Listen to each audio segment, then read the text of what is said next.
আসসালামু আলাইকুম রহমতুল্লাহি ওয়া বারাকাতুহু।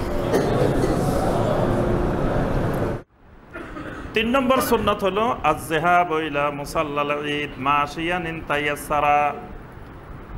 ঈদের সালাত মসজিদেও আদায় করা যায়, আবার মাঠেও আদায় করা যায়। তবে ঈদের সালাতের জন্য উত্তম হলো মাঠ, মসজিদের থেকে ঈদগাহ হলো আফদাল।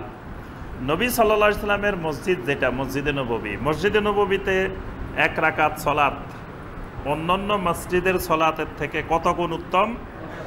1000 গুণ উত্তম। সুবহানাল্লাহ। কিন্তু নবী সাল্লাল্লাহু আলাইহি সাল্লাম ওই 1000 গুণওয়ালা মসজিদে নববী ছেড়ে ঈদের নামাজ পড়তেন বাহিরে। তাহলে বোঝা যায় যে এত বরকতময় মসজিদে নববী, কিন্তু নবী সাল্লাল্লাহু আলাইহি সাল্লাম ঈদের নামাজটা মসজিদে নববীতে আদায় করতেন না, মসজিদে নববীর বাহিরে আদায় করতেন। তা এজন্য সকল উলামায়ে কেরাম একমত যে ঈদের নামাজ মসজিদের থেকে বাহিরে মাঠে আদায় করাটা আফদাল। তবে একটা মসজিদ বাদে, সেটা হলো মসজিদে হারাম। মসজিদে হারামের মসজিদের ভিতরে আদায়টাই উত্তম।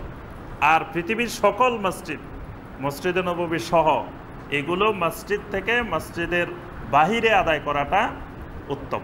তবে মসজিদে আদায় করলেও ঈদের সালাত আদায় হবে। আর মসজিদে যদি আসে, এর সাথে আমরা ওই মাসালাটাও বলে দিই, যদি মসজিদে ঈদের সালাত আদায় করা হয় তাহলে মুসল্লি এসে তাহিয়াতুল মসজিদ আদায় করবে।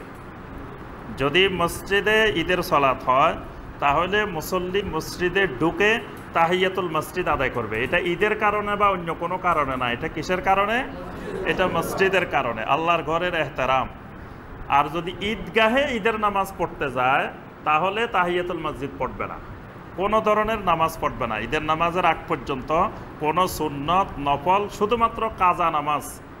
বিশেষ করে আমাদের দেশের একটা বড় বৈশিষ্ট্য আছে, ঈদের দিনের ফজর পড়ে না, ঈদের নামাজ পড়তে যায়। অসংখ্য ভাই এরকম পাওয়া যায় যারা ফজর পড়ে না, অথচ কোরবানির ঈদের ফজরটা বছরের 354 ফজরের মধ্যে শ্রেষ্ঠ ফজর। সুবহানাল্লাহ। যেই ফজরটার আল্লাহ পাক কসম করছেন, ওয়াল ফাজর ওয়া লায়ালিন আশর ওয়াশ শাফঈ ওয়াল ওয়াতর। এই ফজরটা, এখানে ফজর বলতে সমস্ত মুফাসসিরিনে কেরাম বলছেন ফজরু ইয়াউমিন নাহার, কোরবানির দিন সকালবেলার ফজর। এটা সারা বছরের শ্রেষ্ঠ ফজর। কিন্তু আমরা দেখা যায় আমাদের দেশের ভাই বোনেরা এই ফজরটাই বেশি মিস করে, কোরবানির দিন ফজরের নামাজ পড়ে না। তো ওই ফজরটা যদি না পড়ে, ওইটা পড়তে হবে, ওইটা ঈদের নামাজের আগেই তাকে পড়ে নিতে হবে। কারণ ওইটা না পড়লে তো তার ফজরের নামাজের কোনো মূল্য নেই, এই ঈদের নামাজের কোনো মূল্য নেই।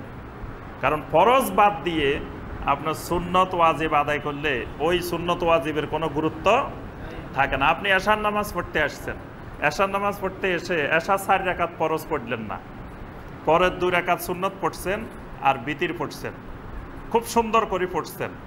আপনার সুন্নত আর বিতিরের কোনো গুরুত্ব আছে যদি 4 রাকাত না পড়েন? জুমায় আসছেন, 2 রাকাত ফরজ পড়েন নাই, পরে দিয়ে সুন্দর করে 4 রাকাত পড়ছেন, বাদাল জুমা পড়ছেন, তো ওই বাদাল জুমার কোনো গুরুত্ব আছে যদি 2 রাকাত না পড়েন? তো ফজরের 2 রাকাত না পড়ে ঈদের নামাজ পড়লে ওই ঈদের সালাতের কোনো গুরুত্ব নাই। এজন্য ফজর অবশ্যই পড়তে হবে।